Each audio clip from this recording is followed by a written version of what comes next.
তো গাইস তোমরা এরকম মানে হঠাৎ করে আমাকে ভিডিওর মানে এইভাবে ভিডিওতে দেখে নিশ্চয়ই অবাক হচ্ছ যে কি হলো ব্যাপারটা।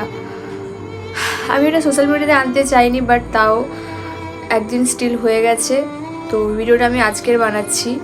তোমরা অনেকেই আমাকে SMS করছো যে দিদি তোমার মেন আইডিতে কি হয়েছে, তুমি আমাকে ব্লক করে দিয়েছো কি না, তুমি আমাকে কেন ব্লক করেছো, আমি কি করলাম, তোমার মেন আইডি আমার কাছে শো করছে না। এরকম অনেকেই এরকমও SMS করেছো যে দিদি তুমি আইডির নাম চেঞ্জ করে দিয়েছো, কী নাম রেখেছো খুঁজে পাচ্ছি না। তো আমি ভাবলাম যে ভিডিওর মাধ্যমে তোমাদেরকে ব্যাপারটা জানিয়ে দিই। ব্যাপারটা ঘটেছে কালকের দুপুরে মেবি, কারণ আমি জানতে পেরেছি বিকেল 5টার সময়। তো আমার বোন আমাকে কল করে বলে যে দিদি তোমার আইডি শো করছে না, তুমি কি আমাকে ব্লক করে দিয়েছো কি না।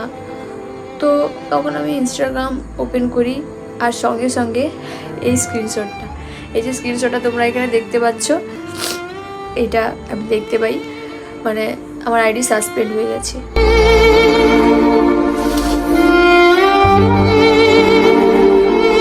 মানে আসলে ব্যাপারটা কি বলতো, এটা আমি রিলেট করতে পেরেছি। যারা কখনো কারোর ক্ষতি করে না, সবসময় অ্যাকচুয়ালিতে ক্ষতি বা খারাপটা তাদের সাথেই হয়।